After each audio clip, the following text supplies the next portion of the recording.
오늘 함께 나눌 말씀의 제목은 우리의 할 일이라는 제목으로 말씀을 나누고자 합니다. 출애굽기 17장 8절부터 16절까지의 말씀을 같이 한 목소리로 봉독하시겠습니다. 그때에 아말렉이 와서 이스라엘과 르비딤에서 싸우니라. 모세가 여호수아에게 이르되 우리를 위하여 사람들을 택하여 나가서 아말렉과 싸우라. 내일 내가 하나님의 지팡이를 손에 잡고 산 꼭대기에 서리라.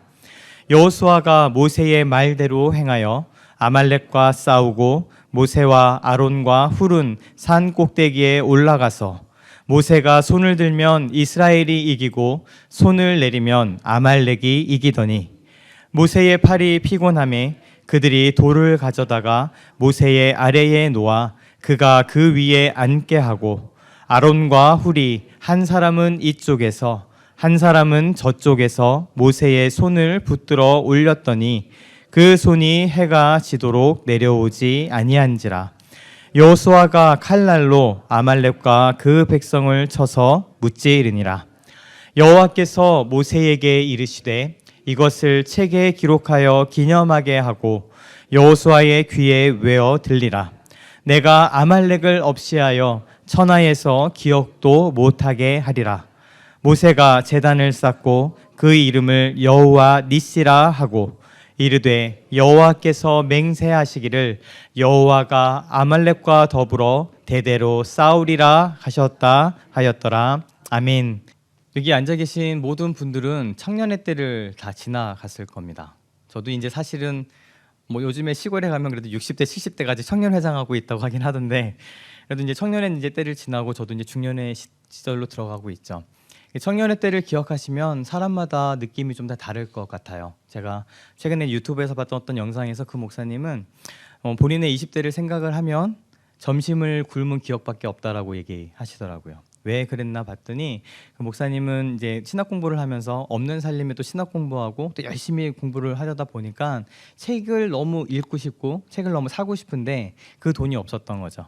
그러니까 할 수 있는 방법이 점심을 굶고 2, 3일 점심을 굶으면 그걸로 책을 살 수 있으니까 점심을 그냥 굶고 책을 샀대요. 그 시절을 그렇게 보낸 거예요. 그렇게 기억을 하겠죠. 어떤 목사님 또 그런 얘기도 하시더라고요. 그 목사님 자기 30대를 얘기하면서 자기의 30대는 인생에서 없는 것처럼 느껴진다라는 거예요. 왜 그런가 봤더니 그 30대의 시절에 유학을 갔고 또 결혼하고 유학을 갔고 또 결혼해서 유학을 갔는데 거기서 애를 둘을 낳고, 그러니까 애를 기르면서 부부가 같이 공부하면서 또 외국에서 지내면서, 그러니까 그 30대 시절은 그냥 없는 시절처럼 느껴진다라는 거예요. 돌이켜보면 그때는 어떤 노래가 유행했는지 어떤 문화가 어떤 뉴스가 있었는지도 잘 모르겠고 그냥 그 일상에 쫓겨서 공부만 하고 애 쫓아다니고 이랬던 기억밖에 없다고 얘기하더라고요. 근데 그렇게 다 다를 건데 그 이야기를 들으면서 저의 청년의 때를 이렇게 또 생각해 보니까 달콤한 것도 있고 씁쓸한 것도 있고 후회되는 것도 있고 그렇게 저한테 다가왔었습니다.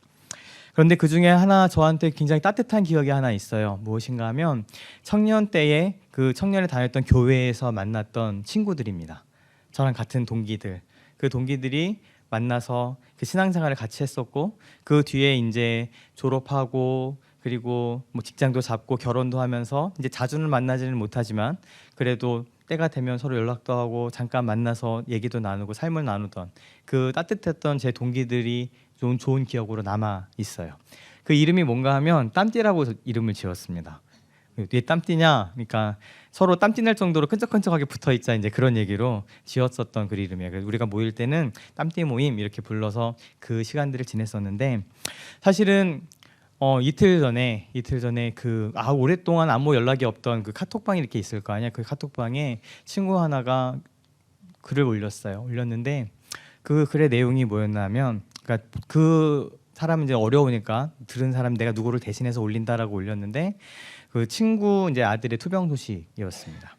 그런데 그게 왜 마음이 아픈가 하면 그 친구 아들 이름이 소명이거든요. 이름이 소명이라고 지었어요. 근데 그 소명이가 22년도, 그러니까 2년 전이죠. 뇌종양을 앓았습니다.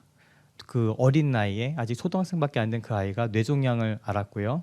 그 뇌종양 때문에 15개월 동안을 투병을 했어요. 계속 병원에서 수술도 하고 또 방사선 치료도 받고 항암 치료도 받고 양성자, 중성자 치료도 받고 이러면서 그 15개월 동안을 투병을 하고 근데 꿋꿋하게 그 15개월을 이제 이겨내고 뇌종양이 이제 없어져서 학교에 15개월 만에 다시 등교를 한 거죠. 그래서 그 시간을 보면서 그 친구가 굉장히 성숙하는 것들을 봤습니다. 지치지 않고 얼마나 긴 시간이었겠어요. 15개월의 시간을 지치지 않고 계속 기도하고 그 가운데 막 여러 가지 삶도 무너지고 어려운 일이 있었지만 그래도 주님 붙들어 가면서 그 시간들을 지내왔던 그 흔적들을 봤었어요. 그리고 그 친구가 얼마나 그 깊어지는 삶을 살았는지도 봤었습니다. 그런데 그 완치가 되었다고 해서 한참 잃어버렸었는데 다시 그 위로 올라올 때는 이제 그 종양이 척수 쪽으로 이제 이전이 돼서 전이가 돼서 석수 종양으로 오게 됐고, 특히나 지금은 한국에서는 이제 의료 대란이 있습니다. 아실 거예요. 지금 이제 병원 시스템이 제대로 돌아가지 않는 상황인데, 그러다 보니 병원에는 응급실을 통해 입원은 했지만 이제 수술을 받고 당장 해야 되는데 그걸 당장 어떻게 막 계획대로 되지 않고 기다려야 되고 어려움을 겪고 있는 상황들을 누군가가 올렸습니다. 특별히 이제 그 일 가운데 이제 전에 뇌종양이 있었을 때 이미 그 재발을 방지하기 위해 중성치를 오랫동안 했었고 이제 그것으로 나았다고 생각했는데 그게 다시 재발되는 것을 보면서 의사도 이게 더 큰 문제다. 지금 당장 이건 수술을 해서 어떻게 해결을 하더라도 이게 재발이 계속 된다는 의미는 어떻게 보면 다음 단계가 없을 수도 있다라는 이야기를 하게 된 거죠. 그 이야기를 그 친구가 이제 올리면서 이렇게 한 줄을 더 달았어요. 다시 기도해야 될 때인 것 같다. 이 상황에 하늘을 향한 질문들이 많지만 신실하신 하나님께 의지하며 다 같이 기도하자 라고 끝을 맺었습니다. 하나님을 향한 질문들이 많다. 그 일을 겪으면서 하늘 향한 질문들이 많겠죠. 왜? 어떻게? 이건 앞으로 어떻게 될 것인가? 뿐만 아니라 어저께는 제가 운전하다가 한 달 넘게 얼굴을 못 뵀던 성도님이 생각이 났어요. 같이 오셨는데 한 달 동안이나 얼굴을 못 뵈서 무슨 일이 있으신가 해서 어제 전화를 드렸습니다. 밝게 받으셨어요. 전화는 받으셔서 어떻게 괜찮으시냐고 잘 지내시냐고 여쭤봤는데 허허허 웃으시면서 한마디를 더 하셨어요. 그러니까 림프암인 것 같다고. 그러니까 림프종이라고 하는데 사실 그 림프 관련된 면역이 훅 떨어지셔서 꽤 오랫동안 사실 고생하셨습니다. 힘들어하셨고 그래서 나오셨다 못 나오셨다 이런 시간을 몇 번 지내셨는데 괜찮아졌다고 얘기했는데 계속 너무 안 좋아져서 봤더니 지금 이제 조직 검사를 기다려서 아직 그것으로 확정되진 않았지만 아마 암인 것 같다고 그러면서 허허 웃으시는데 너무 힘들다고 하시더라고요. 왜냐하면 물도 못 드신대요. 물도 못 드시고 음식은 넘기는 건 당연히 못 하시고 그러니까 기력이 떨어질 때마다 그냥 병원에서 수액 맞는 걸로 이게 근근히 버티고 계시는 상황. 그리고 아직도 그 결과는 나오지 않았지만 그래도 대충 짐작이 되는 그런 상황인 거죠. 제가 그 전화 딱 근데 괜찮으세요 하고 전화했는데 그 이야기 들으면 제가 뭐라고 얘기했겠어요? 할 말이 없어요. 그 다음에 제가 할 말이 없습니다. 그냥 그냥 정말 무기력하게 기도하겠습니다. 자, 기도할게요. 그런 그 말 한마디밖에는 더 이상 할 말이 진짜 없는 거죠. 친구의 그 소식을 들으면서 또 어저께 그 성도님하고 통화를 하면서 참 무기력하다라는 이야기 듣고 이 글에서 봤던 하늘을 향한 질문들이 많아진다라고 얘기하는 그것에 저도 마음을 이렇게 실을 수밖에 없어요. 질문이 많아지는 거죠. 이게 왜? 어떻게? 또 이 일 가운데 하나님께서 어떻게 하실까? 우리가 그것 가운데 하나님의 능력이 있으셔서 이것들을 선하게 이끄신다라는 것을 믿고 있지만 또 우리가 많이 경험하잖아요. 그것이 나의 생각과는 또 내가 원하는 그것과는 달라질 때가 많다라는 것들과 경험했기 때문에 그 막막함들. 그냥 기도할게요라는 말이 정말 중요하고 맞는 말이고 정답인 것 같지만 또 그 가운데 있는 힘 없음, 무력함 이것밖에 하지 못한다라는 그런 마음들이 같이 느껴졌던 거죠. 그냥 허 웃으면서 덤덤하게 말씀하시지만 거기에 있는 저의 막막함은 사실 설명하기 좀 어려웠어요. 여전히 저한테도 질문들이 남아 있습니다. 우리가 고백하기를 하나님께서 모든 일들을 행하시고 하나님의 뜻을 우리 가운데 이루시고 모든 것을 결국 행하시는 분은 능력이 많으신 하나님께서 하신다라고 고백하고 있습니다. 근데 우리가 그런 상황들을 살아가면서 또 이런 질문들을 마주하면서 그런 것들을 목도하면서 때로는 그 일들이 남의 일이 아니라 내 일인 것들을 경험하게 되면서 우리가 늘 서 있는 것을 보게 됩니다. 그때마다 어떤 생각이 드시나요? 현실하고 우리가 생각한 이 생각하고는 거리가 있으면서도 같이 붙어 있습니다. 이게 참 아이러니한 것이죠. 오늘 성경에서 등장하는 이야기는 아말렉과 이스라엘이 싸우는 이야기인데 이 사실도 사실 그렇지 않나요? 전쟁 그러면 우리 관념적이잖아요. 멀리 있는 이야기잖아요.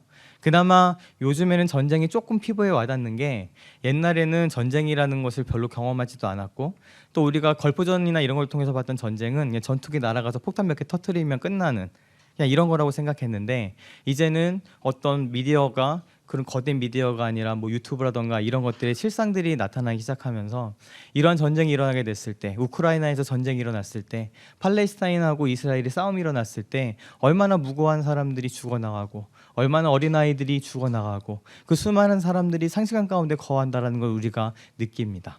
옛날보다는 그 사실이 조금 더 가까이 다가왔지만 아직 우리는 그 전쟁이 우리 가운데 관념적으로 머물러 있죠. 하지만 우리가 이런 일을 겪을 때마다 우리가 이런 사실을 목도할 때마다 다시금 보게 되는 것은 이것이 우리의 삶이 또 하나님께서 말씀하신 이런 사건들이 그저 관념적으로 멀리 떨어져 있는 것이 아니라 바로 지금 나와 함께 있는 일들이고 우리의 현실이 마치 이런 전쟁과 같은 것이라는 것을 깨닫게 됩니다. 그럼에도 불구하고 우리가 한 가지 확신할 수 있는 것은 이것이죠. 여호와께서 사람의 걸음을 정하시고 그의 길을 기뻐하신다는 것. 그리고 우리는 넘어질 겁니다. 하지만 아주 엎드러지지 아니하는 것은 여호와께서 그의 손으로 붙드십니다 라는 이 말씀을 우리가 붙들 수 있다라고 믿습니다. 그렇지만 전쟁이라는 이 현실은 또 우리 삶에 있어서의 현실은 변하지 않고 그대로 있습니다. 오늘도 이 성경에 등장하는 아말렉과 이스라엘의 싸움은 이스라엘이 그 당시에 하나님과 더불어 있었지만 그들의 삶의 현실 속에 전투와 전쟁이 있었다라는 것을 보여줍니다. 그리고 이거 사실은 지금 우리가 살아가는 이 삶에서도 여전히 그 전투와 전쟁이 계속되고 있고 이런 비단 문제들뿐만 아니라 내 삶은 평안한 것처럼 보이는 그때라 할지라도 우리가 그저 이 물리적인 세계, 육적인 세계만 살아가는 것이 아니잖아요. 영적인 세계를 같이 살아가는 사람이기 때문에 그곳에서는 끊임없이 저런 전쟁들이 일어나게 되고 때로는 그곳 가운데서는 싸움이 때로는 우리가 피 흘림들이 그 가운데 있다라는 것을 성경은 우리에게 계속해서 환기시켜 줍니다. 그런데 우리가 이 전쟁을 보면서 한 가지 발견할 수 있는 것은 무엇인가 하면 하나님께서 하시는 일 그리고 나는 무기력해 보이지만 나는 무력해서 아무것도 할 수 없는 것 같지만 우리의 할 일이 같이 결합되어 있다는 것을 발견할 수 있습니다. 오늘 아말렉과 이스라엘이 르비딤에서 싸움이 일어났습니다. 싸움이 일어났고 우리가 이 결과를 알고 있습니다. 이 결과는 어떻게 되나요? 이스라엘이 승리합니다. 근데 특별히 이 전쟁에 있어서 좀 특이한 점이 하나 있다면 다 그 얘기 들어보셨잖아요. 모세가 산꼭대기에 서서 하나님의 지팡이를 들고 손을 듭니다. 그리고 손을 들었을 때는 어떻게 되나요? 전쟁에서 승리하다가 손을 내리면 전쟁에서 지는 일이 일어나게 됩니다. 무엇을 얘기하는 걸까요?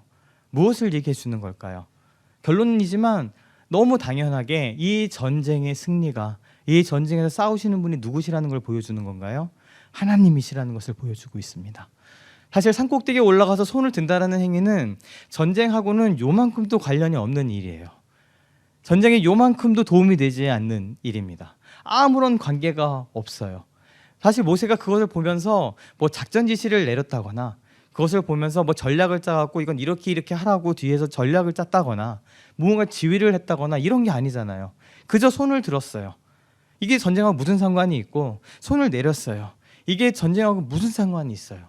그런데 이 전쟁이 모세가 손을 들었을 때 이스라엘이 승리하고 모세가 너무 힘들어서 손이 내려가면 이스라엘이 지는 것들을 그 결과가 나타났다고 보여주고 있습니다.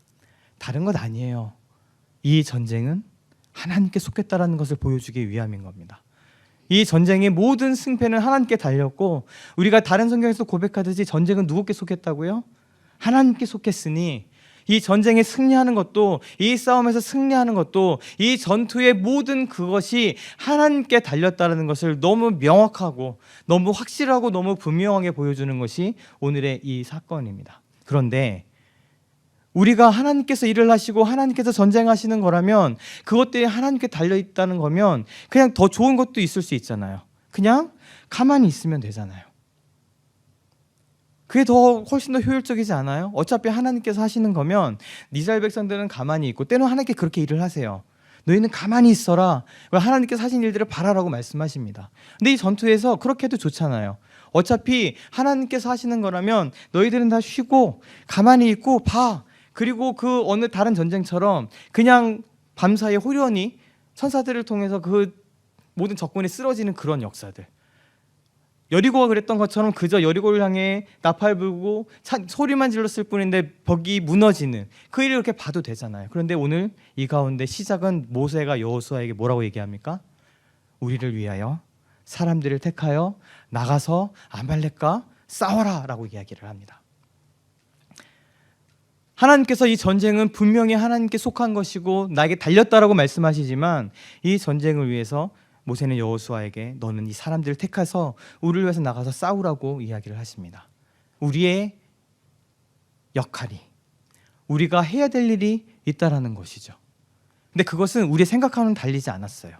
마땅히 이것을 해야 되는데 물론 이것은 우리가 직관적으로도 보여요. 그렇지, 누군가는 가서 싸워야지. 그런데 그 다음에 모세는요, 도움이 되는 일을 조금도 안 해요. 여호수아는 뭔가 싸워서 전쟁에 승리할 만한 무엇인가 하는 것 같은데 모세는 전혀 생뚱맞게 하나님의 지팡이를 들고 산꼭대기에 올라가고 손 들었다 내렸다 하는 것밖에 안 해요. 그런데 실제로 전쟁에 승리하고 전쟁에 실패하는 건 여호수아가 잘했냐 못했냐 그것에 달리지 않고 지금 모세의 손에 달렸어요. 모세에게 능력이 있어서인가요?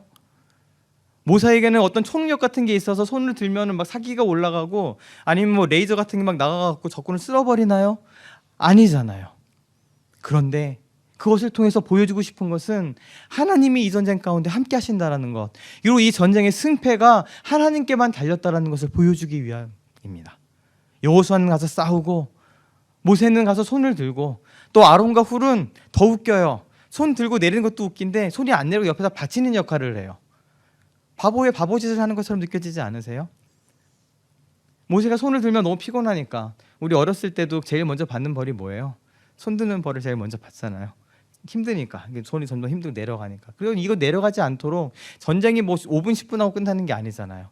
1시간 2시간 그 긴 시간 동안 쌓아놓은 내내 손을 들고 있어야 되니 혼자 못해서 옆에서 아론과 훌이 그 손을 받치는, 남들 보기에는 굉장히 엉뚱하고 남들 보기엔 생뚱맞고 남들 보기에는 전혀 도움이 안 될 것 같은 그 일들을 하잖아요. 근데 하나님께서 그 일을 통해 또 일하신다는 것이죠. 전쟁을 하는 데 있어서 모든 것이 하나님께 달렸지만 하나님께서 일을 하시지만 그런데 그 전쟁에 사람들마다 그 역할마다 하나님께서 일을 맡기고 역할을 부여한다고 하는 겁니다. 여호수아는 나가서 싸워야 됐고요. 모세는 손을 들고 있어야 됐고요. 옆에 아론과 훌은 그 손 드는 모세를 받쳐서 손이 내려가지 않도록 지켜줘야 됐어요. 이러한 연합, 이러한 함께함, 또 이런 각자 역할에 따라 다른 것이 하나로 묶여짐을 통해 하나님의 승리를 경험하게 됩니다. 하나님께서 모든 것을 하시고 하나님께 모든 것이 달렸고 하나님께서만 이것을 하실 수 있다는 우리의 믿음의 고백은 우리가 그저 가만히 있는 것에 머무르지 않은 것을 의미합니다. 그렇기 때문에 우리는 아무것도 안 하고 가만히 있으면 돼. 그냥 그저 놓으면 돼. 관념적으로 하나님께서 일하시니까 it's okay 하고 그냥 누군가 알아서 하겠지 버려두는 그것을 얘기하는 것이 아니에요. 하나님께서 이 전쟁을 통해서 보여주시는 것은 사람마다 각자 주시는 역할들이 있고요. 어떤 역할들은 누가 보기도 당연한 일을 하는 거지만 어떤 일은요, 심지어 남들 보기에 엉뚱하고 쓸데없고 하등 도움이 안 되는 일까지도 하나님께서 말씀하실 때가 있어요. 그런데 하나님께서 그것을 통해서 일을 하신다는 것이죠. 근데 이 말을 오해하시면 안 돼요. 그래서 우리가 그것을 잘 해야지 하나님께서 일하시나요? 여호수아가 잘 싸워야지 하나님께 승리하시나요? 아니, 그렇지 않아요. 이것을 구별할 수 있어야 합니다. 하지만 하나님께서 우리에게 하나님의 일을 보이신다라고 얘기할 땐, 하나님께서 일하신다라고 얘기하는 그때, 하나님의 승리가 일어나는 그 놀라운 하나님의 일을 할 때에는 우리의 역할도 같이 주어져 있다는 것을 이것을 통해서 볼 수 있습니다. 그렇지만 우리의 고백은 내가 이것을 했기 때문에 하나님께서 하셨다도 아니고요. 내가 이것을 잘했기 때문에 하나님께서 역사하신 것도 아니에요. 간증을 하면서 사람들이 쉽게 빠지는 오류가 거기 있어요. 내가 이것을 했기 때문에 하나님께서 하셨다라고 얘기하는 것이죠.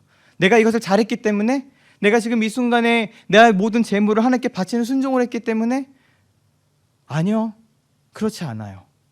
거기에 달려있지 않아요. 하나님의 일하심은 여호수아가 잘 싸우는 전투에 있지 않았고 전혀 쓸데없는 모세의 손에 올라가가 내려감에 달려 있었어요. 그것을 통해 보여주신 거예요. 너희의 잘하고 못함에 달린 것이 아니라 모든 것은 하나님, 나 여호와 하나님께 달린 것이라는 것을 보여주고 있습니다. 그렇지만 그것이 아까 얘기한 것처럼 아무것도 하지 않는 것을 의미하는 것이 아니라는 것이죠. 그래서 이 전쟁이 끝난 이후에 하나님께서 모세에게 이르십니다. 이것을 책에 기록하여 기념하게 하고 누구의 귀에요? 여호수아의 귀에 외워 들리라고 얘기합니다. 싸운 게 누구였는데요? 여호수아였어요. 그 칼 들고 나가서 진짜 그 전투에 참여한 거는 여호수아였는데 이 하나님께서 전쟁에 승리하는 것을 지금 여호수아 귀에 외워 들리게 하라고 말씀하시는 거죠. 내가 싸웠지만 여호수아가 가서 다퉜지만 전투를 했지만 이 일이 누가 한 것이라고요? 하나님께서 하셨다는 것을 다시금 드러내기 위함입니다. 그 여호수아에게 달리지 않고 네가 잘한 것에 달리지 않고 이 일마저도 이렇게 된 모든 역사가 오직 하나님께로부터 말미암았다라는 것을 여호수아의 귀에 외워 들리게 하라고 얘기합니다. 그리고 싸우는 것은 여호수아가 싸웠고 모세가 손을 들었는데 여호와 니시, 우리가 잘 알고 있는 그 여호와 니시의 제단을 쌓게 하신 이후에 이것이 상징하는 것이 뭐예요? 누가 싸워요? 여호와가 아말렉과 더불어 대대로 싸우느니라. 근데 그 일에 결국 드러나는 것이 내가 싸우는 모습처럼 다른 사람 봤을지는 모르겠지만 그 본질이 뭐라고요? 하나님께서 싸우신 겁니다. 하나님께서 그 일을 행하신 것입니다. 라는 그 고백을 우리가 할 수밖에 없는 것입니다. 그런데 이렇게 하나님께서 일하심에 우리의 역할이 있고 또 우리가 해야 될 일이 있다는 것 좋아요. 근데 그것이 교회 열심히 나오세요, 경건생활 열심히 하세요, 말씀 묵상하세요, 뭐 이런 것들을 통해서 너희 할 일을 해라고 얘기하는 것이 아닙니다. 저는 근데 우리의 할 일이 분명히 있다는 그 선언 가운데 우리가 오늘 놓치지 말아야 될 것 한 가지를 부탁드리고 싶어요. 그것이 무엇인가 하면 바로 기도입니다. 사실 모세의 이 손을 들고 내림도 보통 이야기할 때 중보 기도를 얘기하고 상징한다라고 많이 설교가 됩니다. 오늘 그것을 얘기하는 것이 하나 같이 이 말씀을 보겠습니다. 사도행전 1장 12절에서 14절까지의 말씀을 한 목소리로 봉독하겠습니다. 제자들이 감람원이라 하는 산으로부터 예루살렘에 돌아오니 이 산은 예루살렘에서 가까워 안식일에 가기 알맞은 길이라. 들어가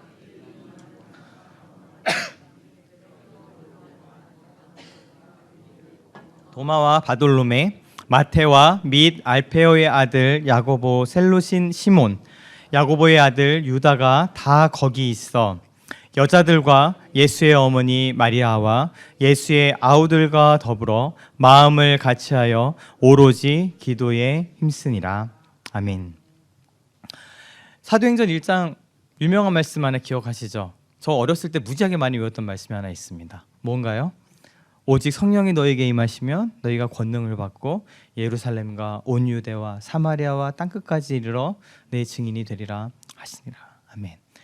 오늘 뭐 이게 주제가 아니지만 여기서 짧게 두 가지만 짚고 넘어가고 싶은 것은 전도사님도 말씀하셨듯이 여기서 너는 내 증인이 되어라라는 말씀이 아니라 너는 내 증인이 될 것이다 라고 얘기하는 거예요. 증인이 되리라라고 말씀하시는 거죠. 그런데 이것이 지금 예루살렘과 온 유대와 사마리아 땅끝까지는 나의 지경이 넓어지는 것을 의미합니다. 너는 이 사회에서 전도하다가 밖에 나가서 이제 해외를 전도해라는 그것으로 그렇게 부르심 받은 사람들도 있지만 일반적으로 우리에게 주어졌을 땐 너희들이 예루살렘에서 머물던 그런 사람들이었지만 예루살렘에서 더 넓어져서 유대로, 유대에서 사마리아로, 사마리아 땅끝까지 내가 가보지 않았던 그동안 나랑 상관없었다고 생각하는 나의 지경이 넓어지는 것을 의미해요. 내가 그동안 몰랐던, 내가 그동안 알지 못했던 어떤 사람들일 수도 있고요. 내가 알지 못했던 어떤 지경일 수도 있고요. 내가 알지 못했던 하나님의 일하심일 수도 있습니다. 그 지경으로 넓어지는 것을 의미하는데 이것을 위해서는 무엇이 필요하다고요? 성령이 너에게 임하시면, 성령이 너에게 임하는 것이 필요하다고 말씀하시는 거예요. 예수님께서 이 말씀 이전에 뭐라 말씀하시나요? 1장에 보시면 나와요. 너희는 예루살렘에 모여서 성령을 기다려라 라고 예수님께서 말씀하시는 거예요. 그 말씀 뒤에 있는 말씀이 바로 이거입니다. 그래서 그 감람원에서 예수님께서 승천하신 그곳에서 예루살렘으로 돌아옵니다. 누가 돌아오나요? 다락방에 모여든 사람들을 보게 되면 예수님의 제자들이 등장하죠. 한 사람 한 사람의 이름을 다 꼽고 있습니다. 그 다음에 여자들, 예수님을 쫓아다녔던 여자들이 등장하고요. 그 다음에 예수의 어머니 마리아와 아우들, 예수님의 가족이 등장합니다. 이 세 그룹은 각각 다른 그룹이에요.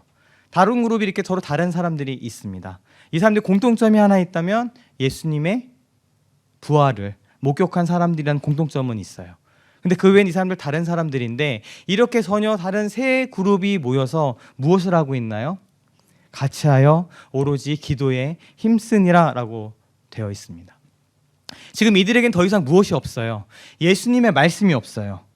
더 이상 이들에겐 옆에서 말씀해 주셨던, 가르쳐 주셨던 예수님이 더 이상 동행하지 않습니다.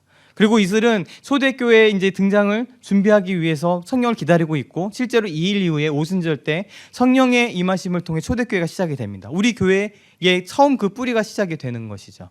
성령님의 임하시는 그 놀라운 일들을 위해서 이들이 모여서 무엇을 했다고요? 기도했다라고 이야기하는 겁니다.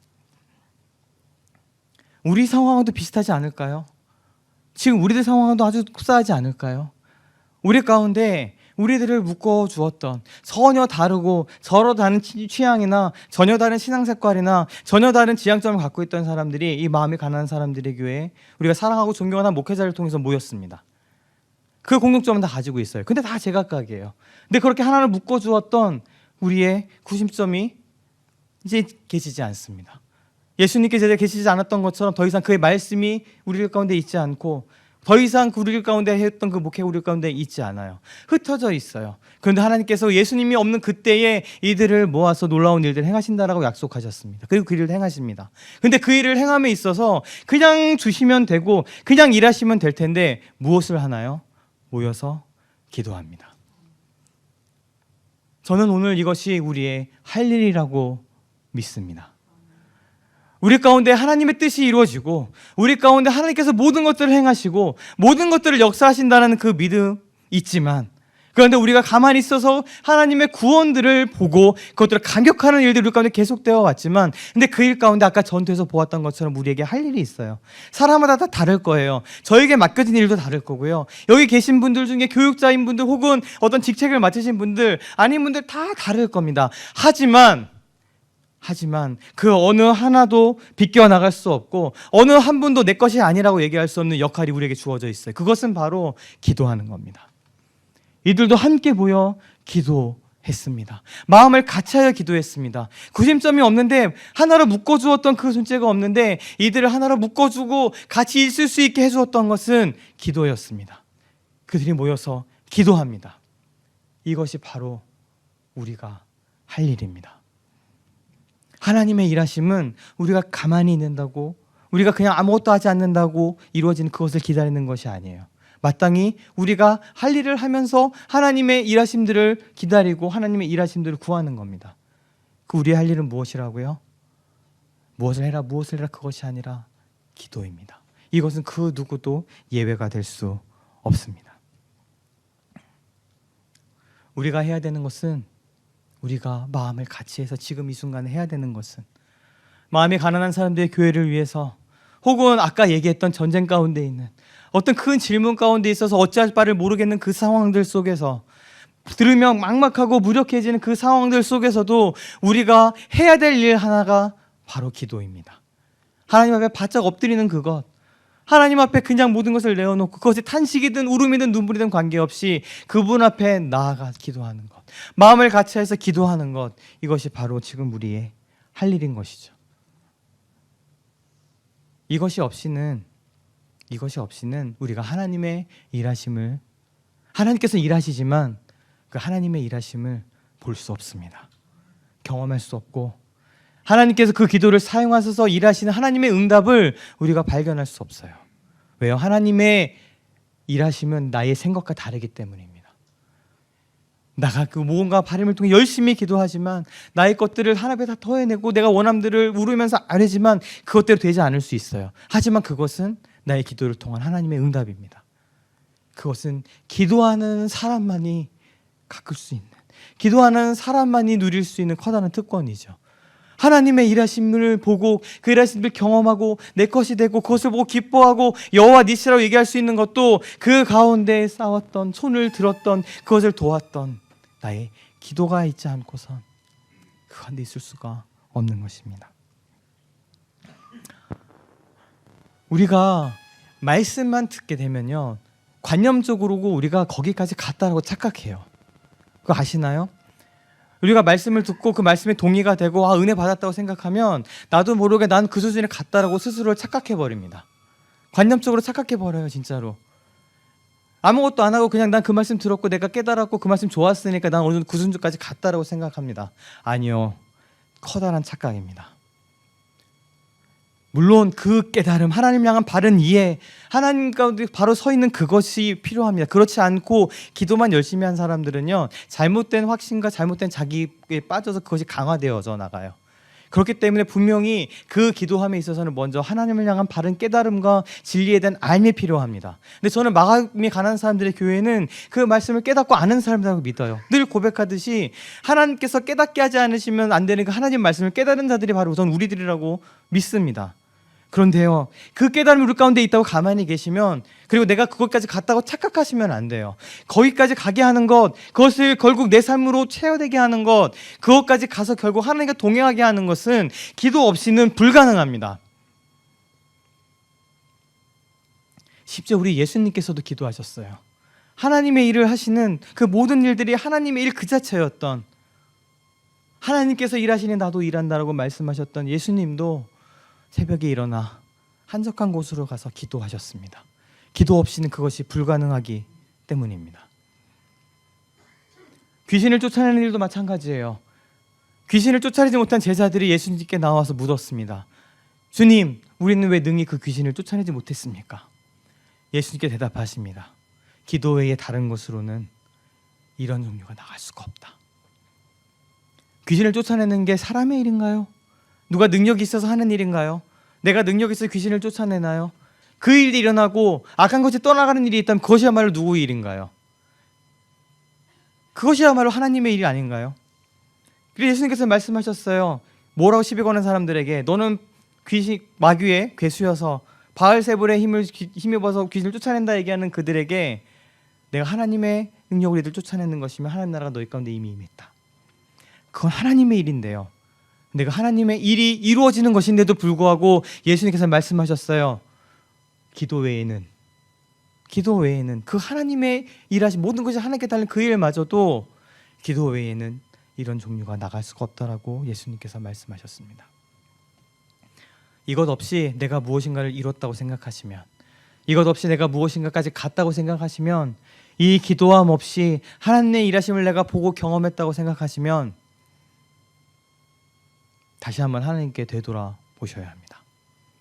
하나님께서 일하시고 모든 전쟁을 하나님께 달렸고 우리의 능력이 아니라 우리의 힘이 아니라 내가 아무리 잘하고 못하고 모든 일에 달리지 않았고 철저하게 100% 완전하게 하나님의 뜻과 하나님의 능력과 하나님의 일하심에 달려서 거기에 모든 것을 걸어야 되는 우리이지만, 그것을 걸고 나서 우리는 기도해야 합니다.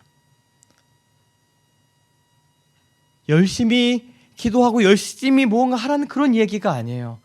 하나님 앞에 이것을 놓고 기도하지 않으면, 교회도 마찬가지고요, 사역도 마찬가지고요, 우리 삶도 마찬가지고요, 그리고 이 무력하고 어렵고 하늘을 향한 질문들이 가득 일어나는 이 순간을 살아가는 저도 마찬가지고요. 이때 기도가 아니면 저는 이 순간을 걸어갈 수 없습니다. 이때 이 기도가 아니면 마음이 가난한 사람들의 교회를 섬길 수도 없습니다. 기도가 아니면 우리의 공동체도, 우리의 교회도, 우리의 삶도, 내가 사랑하는 그 사람들도, 내 주변에 있는 그 사람들도 온전히 하나님의 일하심들을 보기 원하십니까? 하나님의 일하심들을 경험하며 살기 원하십니까? 하나님께서 우리에게 할 일이 있다고 말씀하세요. 우리가 그것을 이루기 위해서 내가 내 능력으로 뭔가 하겠다고 아둥바둥 거리는 그런 노력을 얘기하는 것이 아니라 기도하셔야 합니다. 기도는요, 우리가 힘이 없어서 합니다. 기도는요, 우리가 능력이 없음을 합니다. 하나님, 이 모든 것이 하나님께 달렸습니다는 고백을 기도로서 하는 겁니다. 주님, 내가 아무것도 못하고 나 아무것도 할 수 없습니다는 그것을 우리는 기도함을 통해서 고백하고 기도함을 통해서 아뢰는 것입니다. 어느 자리에 계십니까? 염려의 자리에 계신가요? 걱정의 자리에 계신가요?